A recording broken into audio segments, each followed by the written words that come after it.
Hi guys, welcome to another episode of Introspect with me, Sharon Mwangi. If you're new here, karibu sana. And if you're a returning subscriber, thank you so much for coming back. And kama kawaida, we're going to start with the first two questions of the day. That is, how am I doing and what am I grateful for? It's been such a long time since it's been such a long time since I recorded a video. So there's a lot that has happened, but number one, how have I been? I've been good, I've been okay, except the fact that I'm kind of battling a serious cold right now. But other than that, I'm good. What am I grateful for? So, for the past few weeks, I think I've been announcing and letting you guys know that this I.N.T.R.O.S.P.E.C.T event that we've been planning, and it was a success. We managed to go to Tigoni and have such a wonderful time in nature. And like the whole theme of the day was self-discovery and self-awareness. It was so fun. And we did a personality test just to help us know a bit more about ourselves, and also trying to learn a few things from nature, to look at what you can learn from the trees, the grass, the skies, the waterfall. Like, it was such a beautiful experience just to see what it is that you can learn from nature. And the views in Tigoni were so beautiful. Like, it was so refreshing to just leave the busy city kidogo and just go to the kwa hizo mafield. Lakini nilalapoa sana. My lord, it was so beautiful. The tea farms, gosh, they were so beautiful. The waterfall, in as much as we almost lost our lives, going to see the waterfall is a story for another day, but it was really nice. I really, really enjoyed the experience, and I'm so grateful for that experience because it helped me relax and calm down after what has been happening in our country, because there's so much that has been happening, from the protests to the recent earthquake to the cold, gloomy weather. It's just too much happening, and I just needed some time to just relax, and that was the best experience for me to relax, and I really, really enjoyed, and I really had a good time. Yeah, so now. For this week's video, or rather for the next few weeks, we're going to look at something that is very interesting and something that I feel is very important for us to talk about, because it's something that is in the line of relationships and why we act the way we act in relationships. So I just need you to take a few minutes, just really think about, how do you really react in relationships? What kind of a person are you when you're in relationships? You know what I mean? How do you usually react to situations? What kind of a person are you? Are you a lover boy or a lover girl, or are you Mr. Independent or Miss Independent? Or are you Mr. Know-it-all or Mrs. Know-it-all? I think I've come to realize in my few, very, very, very few years of being an adult, in my very few years of being an adult, in my very few years of being an adult, I've come to realize that we all handle relationship stuff differently. Relationships are a beautiful thing for sure. I've come to realize that a lot of us act or react to situations very differently. I used to think that if we are faced with situation A, then all of us are going to react the same way, or we're going to handle things the same way. But shock on you, people are different and we handle things differently. And today, and for the next couple of weeks, we're going to be looking at something that we call attachment styles. And I think it's something that we have heard of, especially in this generation, because we're very woke and we're very aware, and if you don't know, don't worry, you're going to know. Yeah, these next few weeks, they're going to be a lesson for you. So we're going to look at something called attachment styles. So what are attachment styles? So I'll first of all start by giving a brief history, a brief overview of how this whole concept of attachment style started. So a long, long time ago, there's this guy called John Bowlby, I think. John Bowlby and Mary Ainsworth. And they are the ones who came up with this whole concept of attachment styles. And how they did it is, they did a brief experiment where they took different kids and their caregivers, their parents and guardians, and they put them in one room. And the caregivers were to spend some time with the kids, and then they would get up and leave the the room and leave the kids inside the room.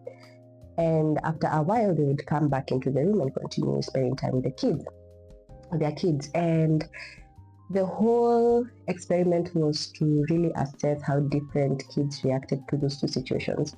So the first one was to assess how different kids react to their parents leaving the room, and the second one was to assess how the kids would react to their parents coming back into the room once they had left for a while.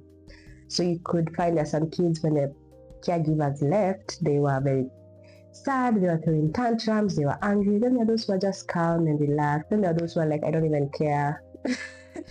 I really don't care. If you're going, just go. And then there are those who like cried for a few and then they just resumed to playing like normal. And then they also did the same when their parents came back into the room. There's some kids who are excited to see their caregivers come back. There are those who are also very nonchalant, very unbothered. They could care less. But their parents are back. There are those who are very clingy. They're the ones who are crying. They didn't want anyone else to touch their parents. They didn't want to be held by anyone else other than their caregiver. And it just showed how different kids reacted to their caregivers. And the whole essence and the whole reason for this experiment was to show how our upbringing and the kind of relationship that we had with our caregivers growing up kind of really influences how we end up handling and dealing with our current adult relationships. So you'll find that for a lot of people, there's a resemblance between how they approach their relationship with their parents and how they approach their relationship with their romantic partners. Yeah, and that's what we're going to look at. And out of that whole experiment, they came up with 4 different attachment styles. The first one is the anxious attachment style. The next one is the avoidant attachment style. Third one is disorganized attachment style, and the fourth one is the secure attachment style. And for the next few weeks, we're going to look at each of these attachment styles and to just like really expound on them and to really understand them. Then pia ujielewe uko wapi, where do you fall? Yeah, so today we're going to start with the first one, which is the anxious attachment style. Now, for this anxious attachment style, it's basically from the word anxious. Yeah, these are the kind of people when in a relationship, they have a somewhat kind of very clingy relationship to their romantic partner. Their biggest need is reassurance and to be reassured all the time. These are the kind of people who are always asking me questions after every 5 seconds. Do you love me? Do you care about me? What do you think about me? Do you still enjoy my company? They're the ones who really need constant reassurance. Like, do you think I'm pretty? Do you think I'm beautiful? Like, they are always seeking reassurance every single second. And if you do not give them that reassurance, they end up overreacting. Sometimes they end up being in spaces or acting in ways like being very clingy and very smothering. Like, they just want to be around you all the time. They can be very overbearing. Sometimes these are the people who want you to talk to them every other single second of the day. They want you to text them every other single second of the day. If you breathe in and breathe out, they want you to text about how your experience of breathing in and out in that time was like. I feel like they just want the nitty-gritty details of every single thing that is happening in your life. I mean, they are really big on spending time and being around their partner and intertwining your lives and just being so close. And they really crave intimacy and they really crave reassurance. And the biggest need that they have is to feel secure in a relationship, to feel loved and feel wanted, to feel important in a relationship. So yeah, that's the overview of an anxious attachment style kind of person. And I think when we talk about these things, a lot of times we try to attribute it to Madame. Like, Madame most likely known as the active. But these attachment styles are not biased to gender. There are some guys who also have an anxious attachment style rather. You'll find that they are clingy, you'll find that they're smothering, you'll find that they want to know what you're doing every single time, they want to spend time with you every single second. Like, you can't have a life of your own without them being part of your life. And now in this anxious attachment, I want us to look at three different aspects that I think are very important, that are going to help us understand how the mind of someone who has an anxious attachment style operates and how it works. The first one is we're going to look at something we call activating strategies. The second one, we're going to talk about something we call protest behavior. And the third one is when you realize that you have an anxious attachment style, what can you do to become more secure and to act more secure in your relationships? Yeah, so I am going to refer to this book. It's called Attached. It's called Attached by I.N.T.R.O.S.P.E.C.T and Rachel S.F. Heller. Yeah, this is a book that I read, was it last year? Yeah, end of last year. And it was a really eye-opening book. And I recommend this book to anyone who's really trying to understand themselves and really try and understand why they act the way they do, especially in their romantic relationships. Or if you realize that you have a certain pattern, or you attract a certain kind of, caliber of people, yeah. So this is a really nice book, and I think it's also a very eye-opening book. And it's one of those books that really you need to read it with an open mind, because it really highlights your red flags. And I think that's something a lot of us don't want to hear about or to know about ourselves. Like, we always want to see ourselves like as the perfect human being, like as the one who has everything figured out. But the truth is, we all have our flaws and our weaknesses. And this is a perfect book to help you understand what your red flags are when you go into a relationship. And after reading this book, I was like, hey, kumbe hata mimi naweza kuwa mtoxic. Yeah, kumbe mimi sio angel, kumbe mimi sio Madam Perfect, kumbe I also have my own issues, It is a really, really, really nice book.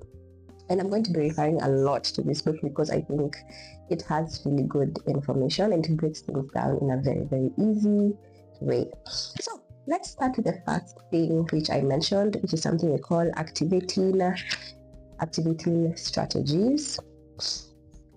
And I'm going to read just something small from this book. And basically, this is the definition of what activating strategies are. So activating strategies are any thoughts or feelings that compel you to get close, either physically or emotionally, to your partner. And once he or she responds to you in a way that reestablishes security, you can revert back to your calm, normal self. So basically what activating strategies are, these are thoughts or feelings that make someone who has the anxious attachment style want to draw even closer to their partner.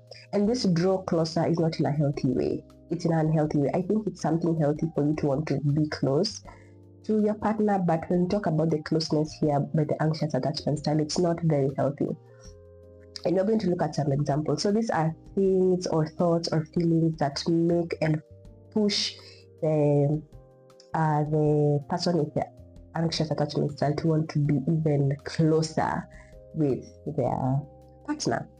And here are some examples, and a lot of these are very negative because, like we mentioned, that the reason why, or rather the drive or the kind of closeness that the anxious attachment person seeks is not the healthy kind. It's the clingy, smothering kind. Those people who can't let you breathe.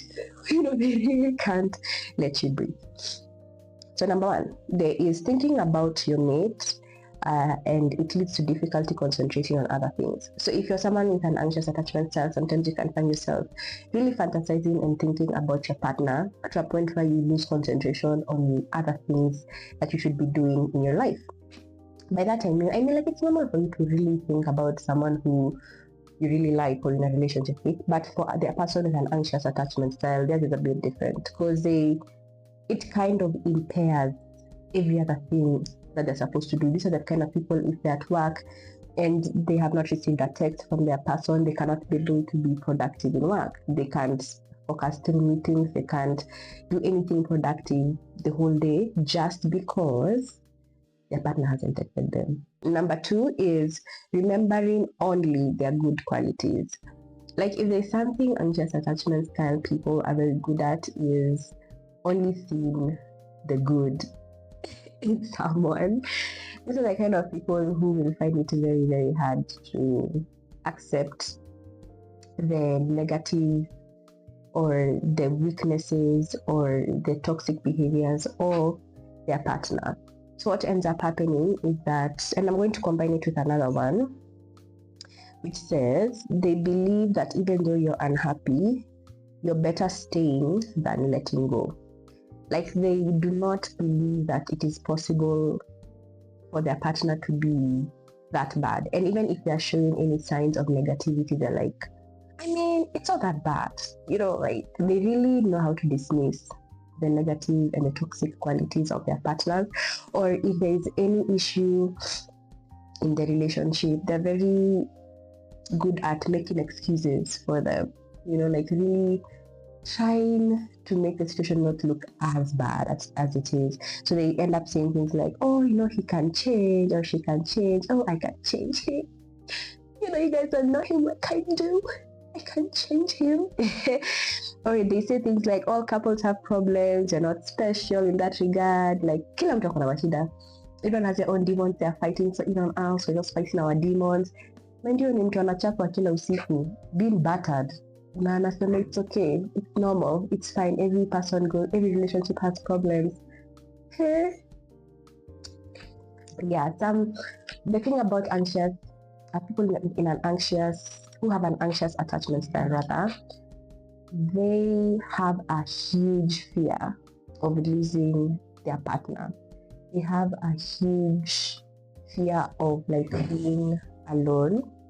So they end up holding on to something or someone, no matter how toxic they could be, or no matter how difficult they may be, no matter how bad that partner is, they end up holding on to their partner. And this brings me to the other point, which is they believe that this is their only chance for love.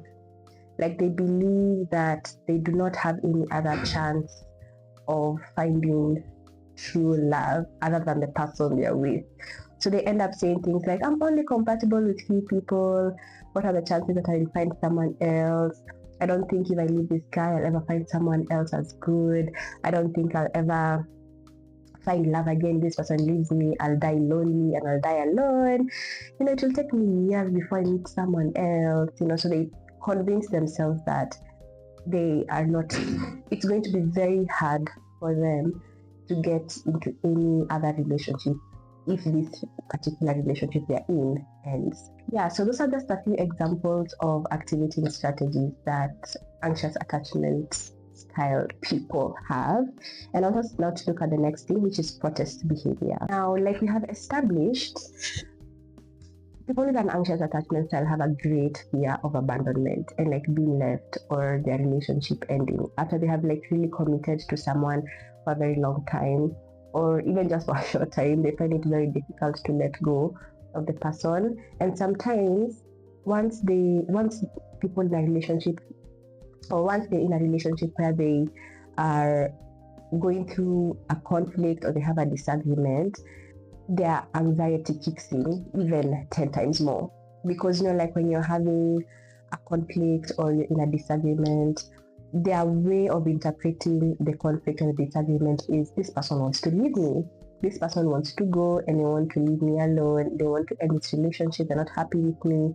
So what they end up doing is out the things we call protest behavior. So these are ways that a person with an anxious attachment style is most likely to react when things start to get a bit difficult in the relationship. So these are some of the things that they may do, or these are some of the ways they may react in such situations. So the first one is excessive attempts to re-establish contact. Excessive attempts to re-establish contact. Let's give an example. Let's give a hypothetical situation. You're in a relationship with someone who has an anxious attachment style. You've had an argument in the morning. It could be something even very small. It could be a very small disagreement, like something that is very bare minimum, something that cannot even warrant a breakup. I don't know, something like, yeah, they made you get late in the morning when you were going somewhere important or something like that, you know?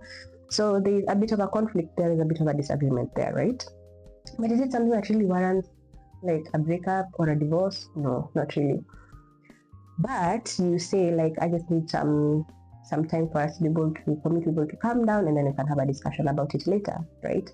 So what the anxious attachment style person hears is that this person doesn't want to be with me, this person wants to leave me, this person hates me, this person is planning to leave me. That's what they're hearing in their mind. So what ends up happening is that in that period of time, like let's say you haven't talked to them for a few hours in the day, they will call you and buzz your phone like crazy. You will receive more than 20 missed calls, you will find more than 100 messages.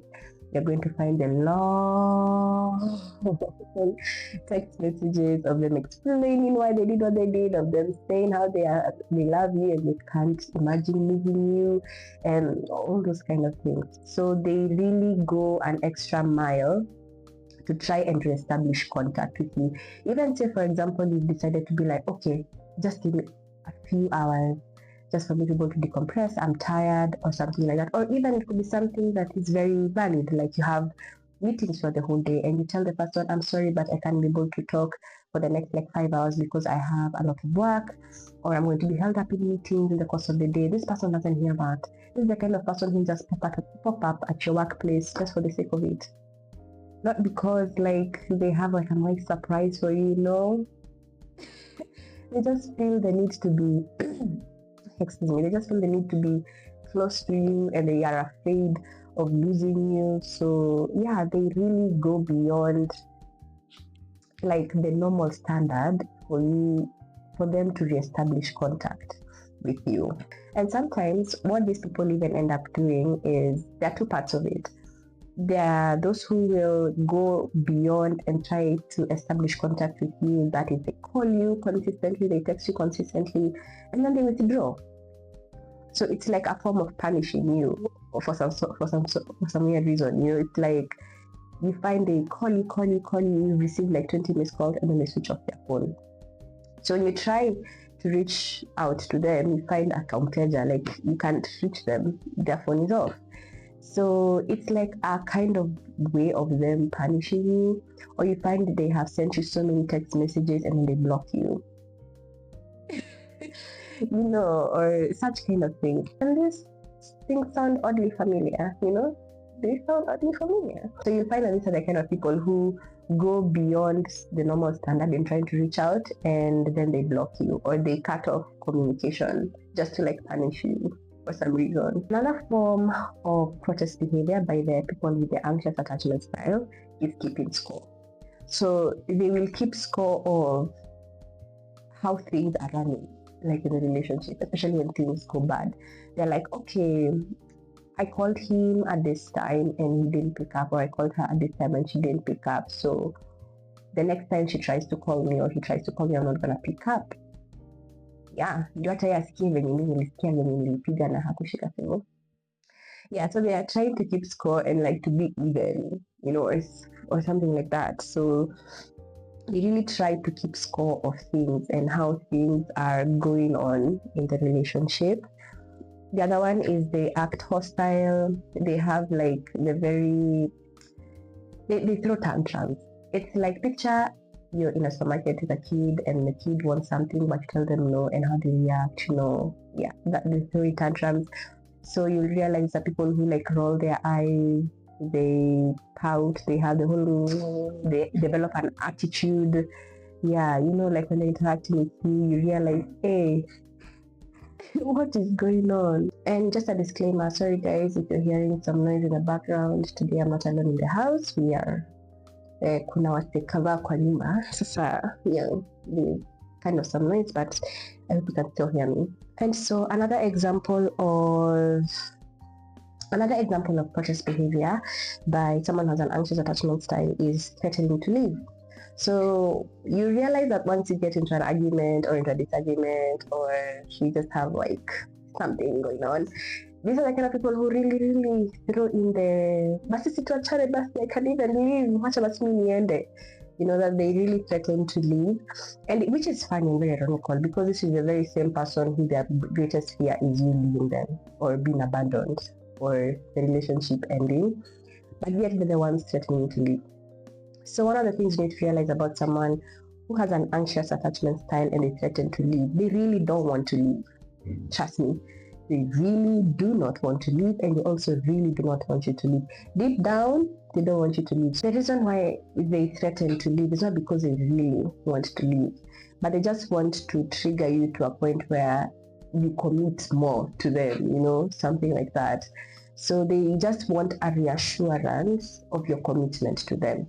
So for them, probably the way it is playing out in their mind is when they threaten to leave, they'll be like, no, don't leave, just stay, I'll do better, I'll be better, I'll do the right thing, you know, yada yada yada. That's how it's played out in their minds. So the worst thing that can happen to someone with an anxious attachment style is when they threaten to leave, then mtu ako vile za siuende basi. That's the worst thing that could ever happen, like to someone with an anxious attachment style, because even when they're threatening to leave, they don't really mean they want to leave. They just want a reassurance of your commitment to them, which is a very unhealthy way to go about it. The last example, which is here, is making your partner feel jealous. So these are the kind of people who, when you're in an argument or having a disagreement, all of a sudden you realize that what they are now living life and perambulating out here. You've now really seen them going out on dates. They're the ones who are hanging out with their friends. They're the ones who are spending time just with an effort to make you feel bad or to feel jealous. So they end up doing things or saying things to make you feel jealous, and not because they really want to hurt you, but because they want you, like the same thing, they want the reassurance of your commitment to them, which again is also another very unhealthy way to go about it. So with that said, I think now you can notice, or like you can roughly tell, where do you lie? You know, you can roughly tell, are you someone who has an anxious attachment style, or are you currently seeing someone or dating someone who has an anxious attachment style? So if you have an anxious attachment style, don't worry, you're not doomed. It does not mean that your life is over, and it does not mean that you don't have any capacity to enjoy beautiful, fulfilling relationships, because you still can. And here are some ways that I think, or some things you can do that will help you get a step closer to having a more secure attachment style. Number one is acknowledge your true relationship needs. Acknowledge your true relationship needs. So the first thing is to really acknowledge that, yes, I have an anxious attachment style. Yes, I have tendencies to be clingy, to be overbearing. I can sometimes be very insecure, and I can sometimes be too much, and I can sometimes react in very childish ways at sometimes. And acknowledge that about yourself. And once you're able to really acknowledge and bring your weaknesses to the light, then you can begin to work on them. Number two is working on those issues and working on those difficulties that you have, and that is through therapy, for example, because I think therapy is one of the best places where you can be able to address those issues. And like we started by saying, these attachment styles stem from childhood. They stem from the kind of relationship you had with your caregivers, with your guardians, or with your parents.